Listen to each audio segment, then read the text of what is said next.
Welcome, Synergy listeners. Today we are so honored to welcome Dr. Stephanie Venn-Watson, a veterinarian, epidemiologist, and serial entrepreneur whose work bridges animal and human longevity science, has led research with the CDC, World Health Organization, Department of Defense, and DARPA, authored over 60 peer-reviewed publications, and is the lead inventor on more than 40 patents. She's also the scientist behind the discovery of C15 and the founder of Fatty 15, reshaping how we think about nutrition at the cellular level. This conversation was eye-opening, it was inspiring, and it was deeply grounding, and we have no doubt that you're going to feel the same as you listen in. So tune in. We can't wait to get feedback.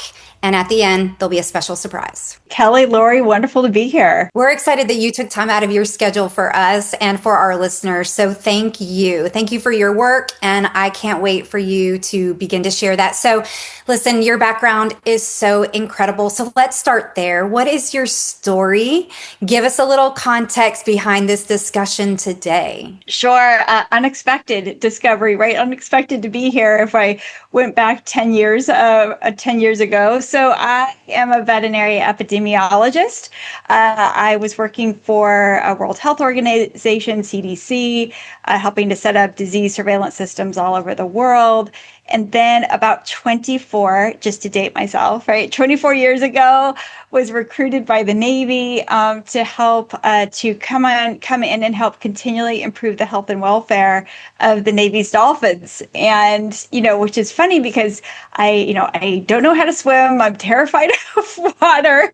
And so the last place I thought I'd be working with dolphins. So, but I thought it would be, great to do for a couple of years. And the Navy, has cared for this wonderful sustained population of about 100 bottlenose dolphins for over 60 years. They live in San Diego Bay, which is incredible. Go out in the open ocean every day, and every day they choose to come back, it was important for me, as a veterinarian. And the Navy takes really good care of these dolphins. If you look at dolphins in the wild, they typically live to about 20 years, and dolphins at the Navy are routinely living 40 to 50 years, and 2 dolphins this past year turned 60 years old. Wow. Pretty impressive. And so we did, the team, over a period of about 10 years, we were able to really dive into the massive treasure trove of data behind these animals, all because the Navy takes great care of them. So if you could imagine with your patient populations, if you had CBC and chems, 40 different variables measured on them routinely every quarter of their entire lives, what you'd be able to do with that information. This is now what functional wellness clinics are doing increasingly. So we're catching up to the dolphin medicine regimen. And what we found, thanks to those data, was that about 1 in 3 older dolphins were developing a cluster of conditions, aging-associated conditions like high cholesterol, chronic inflammation, fatty liver disease, and even the full suite of changes consistent with Alzheimer's. So that allowed us to go in and say, use advanced metabolomics to look at thousands of small molecules present in their archived serum, but also their all fish diet, to see which small molecules predicted the healthiest aging dolphins. And that's where this wonderful gifted discovery came, in which we found that C15, this odd chain saturated fat, was the top predictor of the healthiest aging dolphins. And off the adventure started. That was 10 years ago. Well, first of all, I had no idea that dolphins actually had, and correct me if I'm wrong, but they actually have signs of what you just said, metabolic syndrome. Yes. That we as humans have. Like, that blew me away. Maybe other people listening to this already knew that, but it really took me back. It didn't. And Lori, when we started seeing this, and it was exactly that, so smart, this is metabolic syndrome. Like, it's how they had insulin resistance, high glucose, all the pieces and parts. And that allowed us to reach out to experts in the field in human medicine to say like, hey, we're finding this in dolphins. So the first step we did was reach out to the experts on the human side to say, hey, we're seeing this in the dolphins. What are your thoughts on how we can help the dolphins? And that resulted in the experts saying, what are you talking about? Like the dolphins are same surprise. And then we were able to work together to help the dolphins and then wonderfully have that turn right back around and help us too.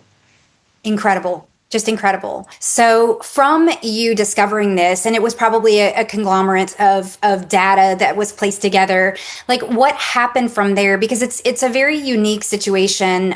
It's what we want more of. We want more of organizations and teams of researchers and people seeing things to work together, but that is not common to happen, unfortunately. So how did you get that buy-in? And what did you do differently that made them want to help?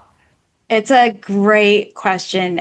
Selfishly, we have the dolphin card. So when you're helping dolphins, it's a lot easier to really be able to get experts in the field, and it's experts in nutrition, experts in, we ended up bringing in experts in longevity, experts in heart health, metabolic health, and endocrinology, liver disease, and it's wonderful we're here in San Diego. So we have this hub, even locally, of experts in biotechnology and medicine, where we were able to do exactly that, come together. And we had meetings where it was solely focused on how can we bring our expertise together to help the dolphins, right? And like how fantastic is that? So then it really enabled us, like you said, when you cross disciplines and you come together, you have a multidisciplinary approach, you suddenly get perspectives and ideas together that you never would have come up with, if we had just stayed like in the dolphin veterinary lane. So it's a perfect example of that. Yeah. And what advancements in medicine would happen to be if we did more of that?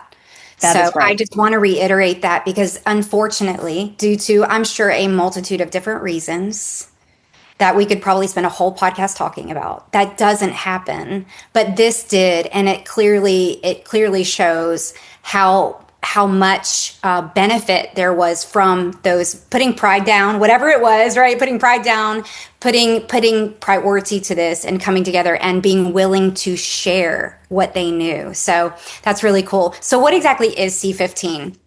Right. So it is an odd chain saturated fatty acid. So a big surprise. So that was another surprise, was that we were seeing what was beneficial was a dietary saturated fat that was doing the opposite of everything we've been told about saturated fats, right? So I had never heard of C15 when C15 started popping up in these studies, and then we gave dolphins with a higher amount of C15 in their fish, a higher C15 diet, and they got better.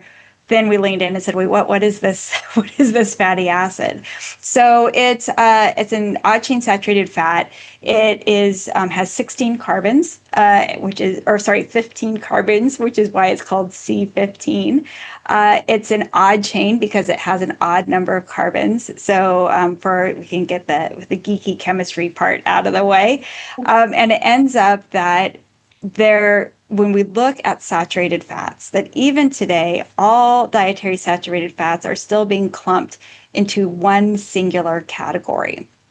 The new dietary guidelines that came out, very different than they have been in the past, and they're definitely giving some credence to healthy fats. Surprisingly, they still are not separating out these good versus bad, despite the fact that it is now unquestionable, thanks to over 100 peer-reviewed studies showing that there is a clear difference between odd and even chain saturated fats. They have completely opposite effects, where these odd chain fats, especially C15, has anti-inflammatory, cell stabilizing, mitochondrial repairing, results in higher levels of C15 in dolphins and in humans now, associated with a lower risk of developing type 2 diabetes, cardiovascular disease, and others. Higher levels of even chain saturated fats like C16, it's the opposite. Higher risk of developing type 2 diabetes,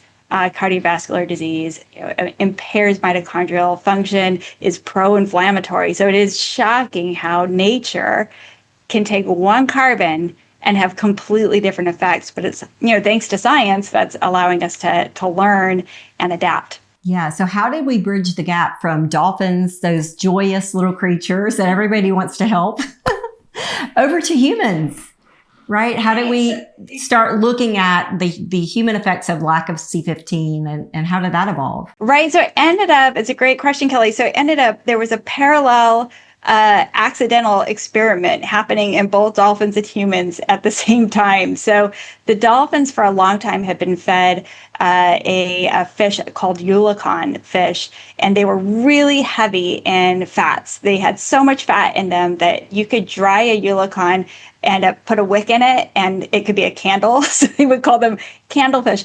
That fishery died out, resulting in some of the dolphins getting increasing amounts of fish with no C15 in it.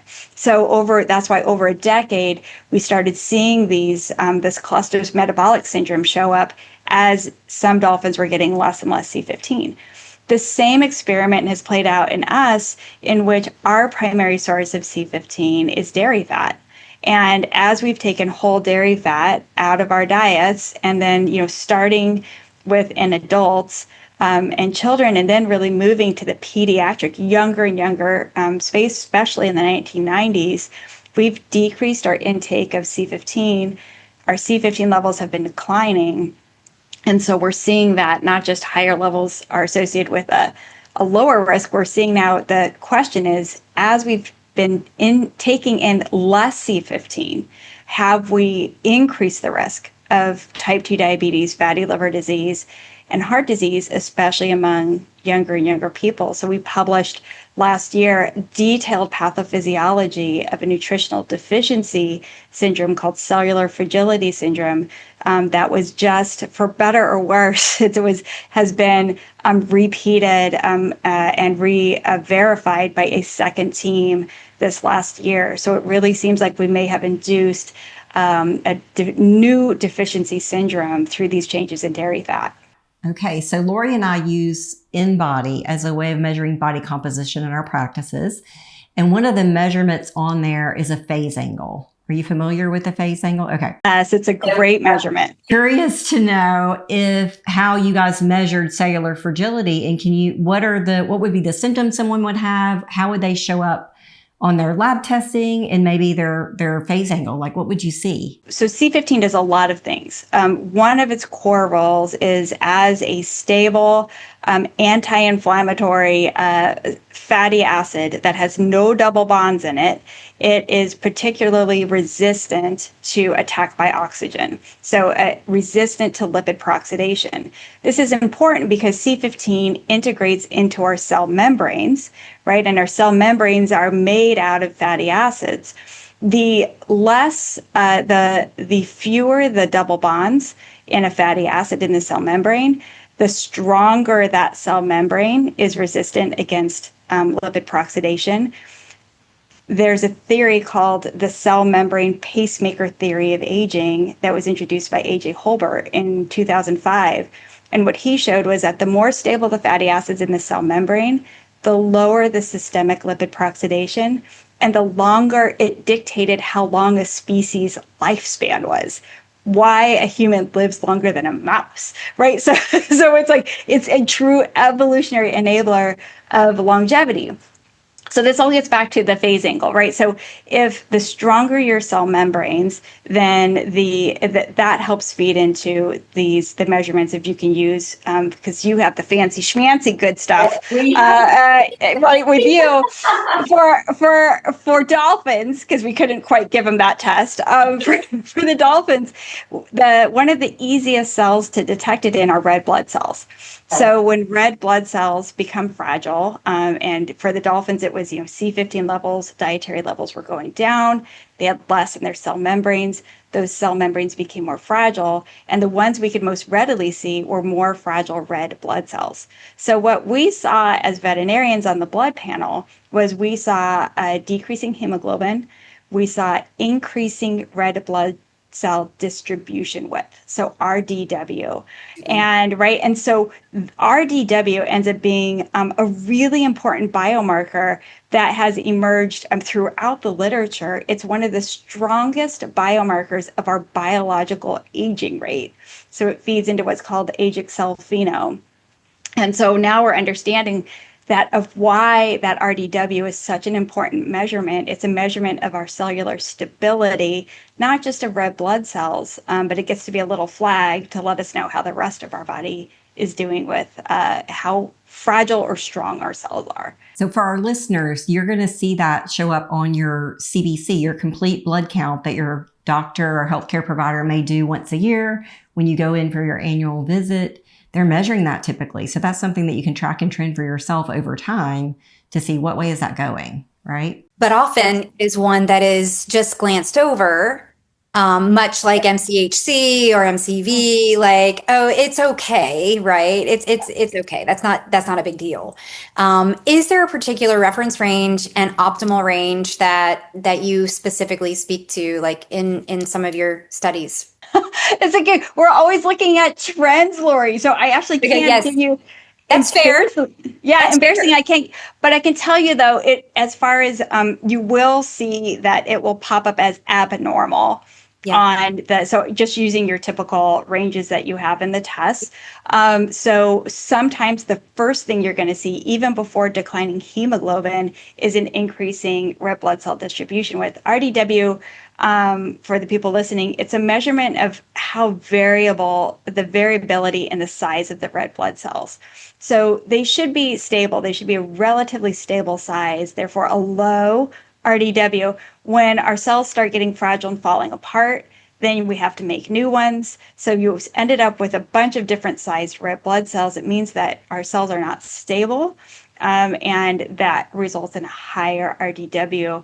I was giving a talk just a few months ago, and someone in the audience asked, okay, so what would I see if I had cellular fragility syndrome? What would I see? And if I went on a supplement, what would I expect to see? And I said, well, you would probably see lower RDW, maybe a low hemoglobin. And as you go on it, you would see those come back, or you would see high RDW. You would see your RDW drop and your hemoglobin go up. And then she came up to me after she showed me her blood work. She's like, that's exactly what happened with me. I've been on fatty 15 for 6 months, and that's exactly the right thing. So that is the signal of cellular fragility. But then there's also obviously the downstream effects with that we're seeing with low C15, and then really clinically meaningful benefits on the back end from beyond just the cellular fragility component.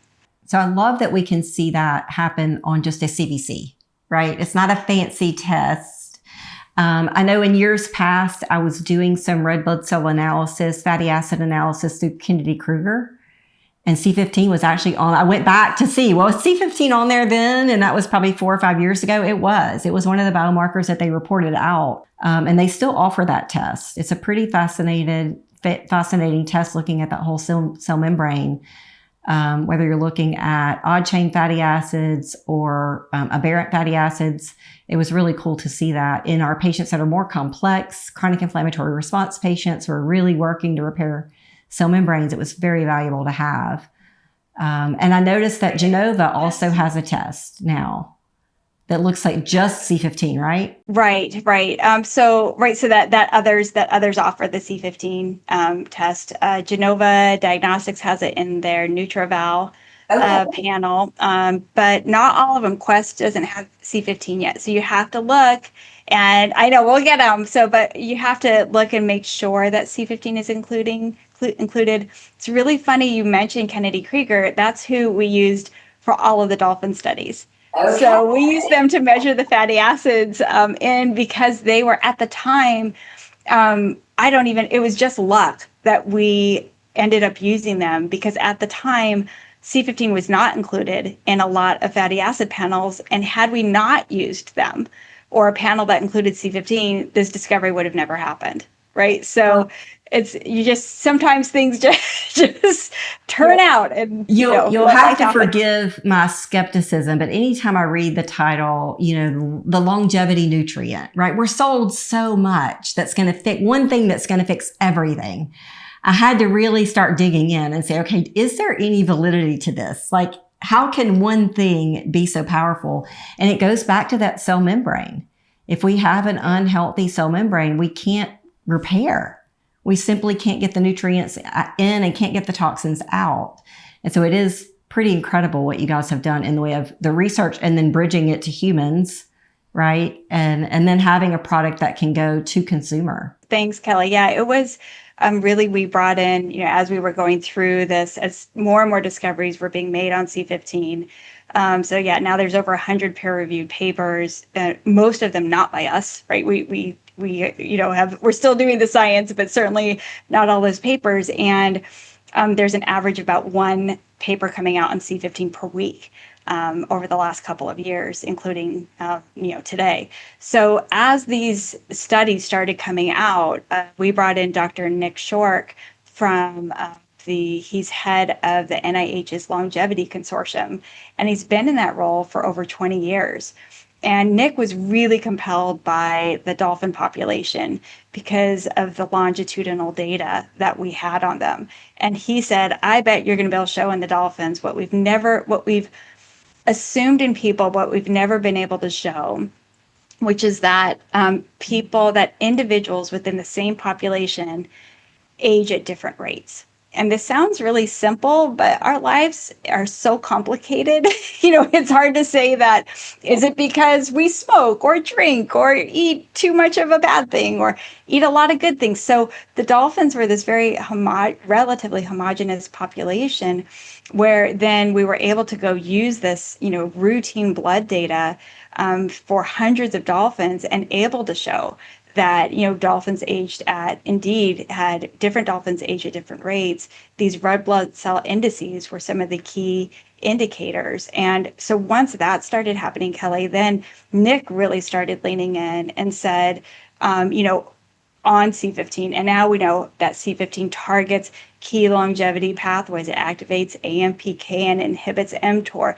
It targets multiple hallmarks of aging. It stabilizes the cell membrane.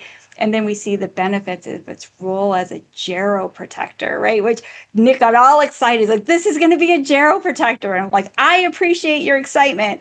What's a geroprotector? I don't know what that is, Nick. So, he said it's a molecule that can effectively slow the rate at which we age to stem the onset of the chronic diseases that kill us. I'm like, well, that sounds pretty important. And he was so excited because there are a lot of molecules out there, Kelly, like you're sharing, that said, this is for longevity and there's a lot of hype around it.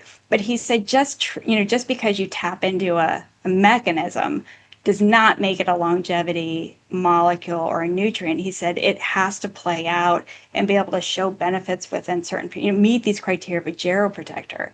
So Nick spoke among his peers last year in Copenhagen at an anti-aging conference, and he said, bar none, that of all the molecules that he has seen, nutrient or drug, he has not seen a single molecule have more supportive data than C15 in playing a core role as a foundation to our longevity. So to have Nick say that helped feed the boldness of the book of saying, this isn't getting us to live to 200.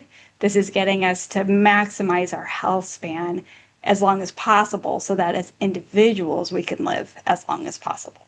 So powerful. How does it feel to be a part of that? Oh my gosh, every day is a gift, Lori. I can only imagine, like I'm sitting here getting kind of choked up, feeling like it's amazing. It's amazing to think that. And, before we even, started recording, we were kind of talking about how important it is for both Kelly and I. Integrity is a big deal for us. We know that people listen to us, and, there is a lot of hype out there around a lot of things. And, we really have to be in it and discerning, and it's certainly not perfect, right? But we have to be insistent on having conversations just like this and scrutinizing the data that's out there. So I love that there's this continuous data, and I love hearing that it is not you guys, it is other people doing it, that's amazing too. So I want to go back to diet, because obviously a dolphin's diet is very different than a human's diet. right? But we landed in the same place, right? We landed with the C15 deficiency or cell membrane fragility that is leading to chronic disease states. And we are finding that dairy is oftentimes very inflammatory for our patients, especially with autoimmune conditions. Like, we're testing it out. It's not everyone that's reactive to dairy, but a good bit of people are. And so they pull dairy out of the diet, or they're limiting the dairy that they're consuming. And so it can be a challenge to improve cell membrane health, is what I'm hearing, without this particular molecule. Are there any other ways to get C15 in the diet for humans? Yeah, it's a great question. So the dolphins taught us that, that fish, we did look into the fish to say, like, where is the C15? We learned that specific types of fish some have C15, others have 0. So it depends. So it's not, for them, it's not about just eating fish. It's about eating the right types of fish. And in the fish, it's primarily in the skin and the heads of the fish, which is interesting because in Asian cultures, because the big question is like, well, a lot of Asian cultures don't drink a lot of or eat a lot of dairy products. Where are they getting their C15 from? And those cultures actually were skin and the heads of the fish traditionally have been a routine part of their diet. So there are some, without having to eat the skin or the heads of fish, their fatty fish will have some source of C15. Dairy fat, unfortunately, is such a reliable source for us, for most people, for C15, that for a long time, C15 has been used as a biomarker of how much dairy fat one eats. No one knew that it was a bioactive beneficial nutrient, but they knew that it was a reliable biomarker of dairy fat. So that means that even though there have been some studies looking at fish, there's a great study that was done looking at looking to explain how fiber helps in mouse models of fatty liver disease. And they did a great series of studies, really fantastic series, where they showed that when a mouse eats the fiber, it uses the inulin in the fiber to feed microbes in the gut to make C15. And then that C15 that's made was what was responsible for the resolved liver condition in the mice. So it means that, and there's nobody who has no C15, right? So it means that we have some level of production, just not enough to get over that threshold of 0.2%. But when we say, like, what recommendations, eating fiber, it doesn't hurt, right? It can help feed those microbes so that we can have some level of endogenous production. We can, from among dairy fat, if it's coming from animals that were grass-fed, there's higher C15 content in milk, and that comes from grass-fed. The most reliable dairy product with higher C15 that translates to health benefits is from cheese. So there's a study showing that pregnant women who specifically ate cheese had higher C15 in their red blood cells and in their breast milk, that then translated to better growth and development in the infant. Association, right? Not causation, but being able to show that the animal studies have shown causation in that. So some types of fish have some fiber. Those are probably, interestingly, red meat has a sizable amount of C15, but that does not translate to higher C15 in our circulation. And the hypothesis is that there's just too many other fats, and it's competing, and C15 doesn't get absorbed as well as it does from dairy fat. Interesting. So now we can supplement with C15. So what is the process to which the C15 goes from animal, right, to capsule to us? What is that process? Right. So we understand. So the Navy came in, right, and they had, because they were having a hard time finding enough fish that had C15 in it. They had a different problem than we have, which is just as you had mentioned, Kelly, with regard to all these pro-inflammatory fats and dairy fat. So we should get milk when we're young. Every mammal does. So we should probably not question that part of evolution, but no other mammal continues to eat dairy when they're older. So I love my cheeses. So I still eat my cheeses. But the question is, how do we solve for getting the good odd chain, foundational C15 nutrient without all of the pro-inflammatory ones? So the Office of Naval Research actually funded us to develop this pure C15 ingredient and supplement for fatty 15 for humans, and the dolphins also get fatty 15 supplementation every day, which is so wonderful. So because we're able to have this good funding, we then use a plant-based C14 and we add a carbon onto it. So that way it can be vegan. So we don't need to have it animal sourced and have it be pure. So it's developed in a pharma grade way that allows it to be pure. And it's the same pure C15 free fatty acid molecule that's readily bioavailable. And importantly, it's the exact same molecule that's used in all of these studies that I've talked about. So what you're getting is exactly what's been used throughout these studies, which is why we're seeing such great response from patients and from customers. And much of the research that I had originally read was based on, I believe, correct me if I'm wrong, 300 milligrams. Is that correct? It's a mix. So there's one clinical trial that was with 200 milligrams. Those were in young adults with obesity and elevated liver enzymes. They were chosen, and that population was they were included if they were purposely avoiding dairy fat. And so 2 out of 3 of those participants had what we defined as low C15 levels, so below this 5 micrograms per mil or 0.2%. For those who took the C15 supplement, because they were 18 to 24-year-olds, those who adhered to the protocol and then got up and over that threshold of 5 micrograms per mil at 200 milligrams per day, saw a dramatic decrease in ALT, AST, and then, interestingly, an increase in hemoglobin. We weren't expecting that in such a young population, but we even saw that red blood cell improvement even among young adults. And the study, Lori, that you're talking about is a study done in Singapore, women with a history of MASLD, of fatty liver disease.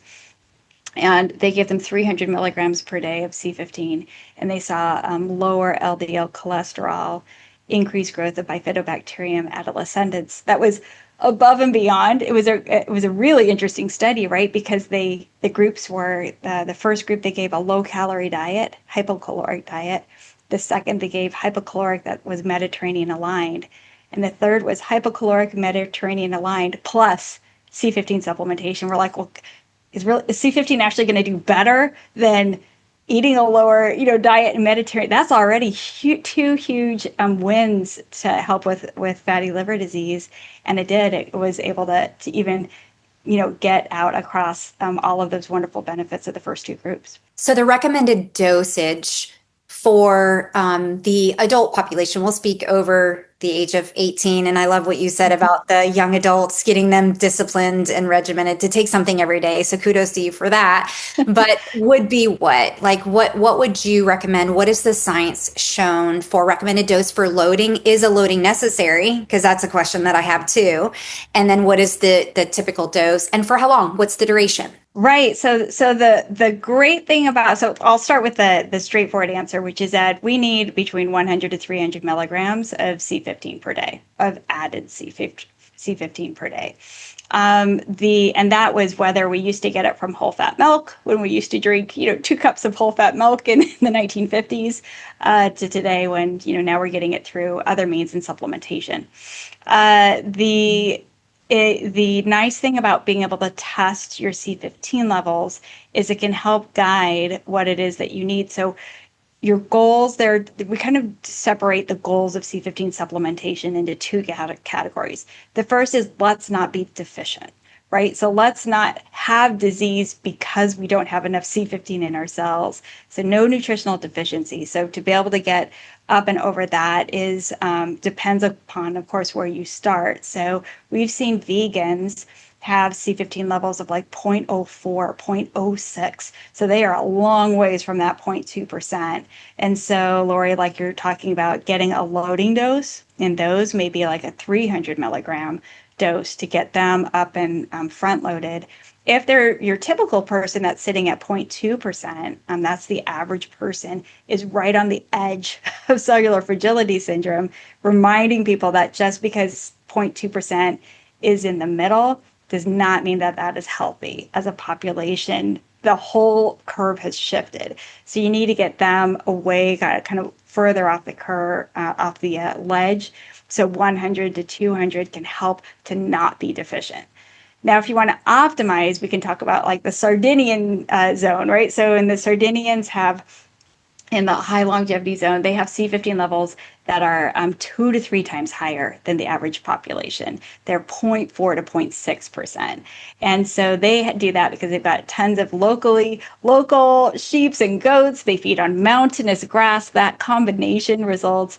And then they eat it as cheese. Their milk is cheese as pecorino, as many of us know it, one of the highest C15 levels. And they've replaced their meat with cheese, and it's this high C15 cheese. So that has allowed them to get these high levels. It's really hard for us to get to those optimal levels. Studies have shown not just the, people living longer in Sardinia, but consistently showing that the higher for every 0.1% increase in C15, the risk of developing type 2 diabetes is decreased by a whopping 38%. And it's a large prospective dose-dependent meta-analysis that just came out a couple of months ago. The higher you go in C15, the lower the risk of developing type 2 diabetes, as well as a separate paper showing the same thing for cardiovascular disease. So we call that the optimal zone. We call it this longevity zone of this 0.4 to 0.6% based on those studies. So that then is probably going to be more of your 150 to 300, milligram, 200 to 300 milligram dosing. Is there a reason to consider not using C15? It's a good question. We haven't found one yet. I think it's because, a couple of things. One is, it's in breast milk. So it really is a foundational nutrient that we all need. The doses that we're talking about it's not like this is, we're offering a supplement that's 100 times more than you could ever possibly get that your body was ever meant to see. We're talking about let's like restore and optimize within levels of where we should be. So I think for those reasons, Lori, that's why we haven't seen, it's been extensively tested for safety. That was our number one requirement before we even thought of bringing it to market. And so it's grass and now has been, hundreds of thousands of customers. And once they start on Fatty 15, boy, they stay. So we have a 95% monthly retention rate and people are feeling better. Yeah. We often talk about, supplements filling in those nutritional gaps. And, a lot of times there are so many gaps in one's nutrition that they land with this very long list of important things to supplement with. And we're always, asked the question of, is this something that is necessary, foundational? How long will I need to be on it? So there's some critical conversations happening at every visit. And I have recently been talking more about, of course, cell membrane and not just omega-3s, but the use of fatty 15. And so I love what you just said. I think that it makes sense to prioritize something that we are not really getting in our diet. And now that we have the ability to test for it, test, don't guess, I think that's going to be very helpful to the conversation, right? So it's not just, I recommend this. No, look, here's where your levels are. So exactly, yeah. We should be moving beyond the days of just, cross our fingers and hope and pray that it works. That's a big reason why, again, Dr. Short was so excited about C15. He's like, you can measure, it's not just a biomarker, it is the intervention. and the effect that it has with regard to red blood cells, with regard to improving glucose control, of helping with liver conditions, and slowing these measurements of biological aging. These are all tests that are readily available. So it's not hiding behind some fancy mechanism that's like, don't worry, you don't need to understand it, just take it. It's like, no, it really needs to work, and it needs to have our healthcare practitioners, use it with confidence, look at it skeptically, Kelly, like you're saying, and then be able to, see the positive impact it has on patients. Yeah. And so with that being said, is there a particular time of day? Is there a particular combination? Is it better taken with fats, not? Are there some helpful tips that you can give our listeners on how to take it to get the best outcome? Right. So most people take them in the morning, and I'm not sure if that's because that's better or not. That's just become part of their habit. Impressively, 99% of our customers, a survey of 6,000 customers, 99% said it's part of their daily routine. So it's easy to take because it's a small, teeny tiny small pill, no taste, no smell. And I take it in the morning because we're taking C15, fatty 15, for the long-term cardiometabolic liver and immune benefits. But it does have an added benefit of it. There is two mechanisms that we found that it inhibits FAAH and it inhibits MAOB. And by doing so, it actually helps boost endocannabinoids and dopamine. And so when I take them earlier in the morning, then I get to enjoy, for the next 4 to 6 hours through the day. It helps me with as far as being calm and having, a good mindset. And it's still, it helps me, I sleep better. I used to roam the halls at 2 a.m.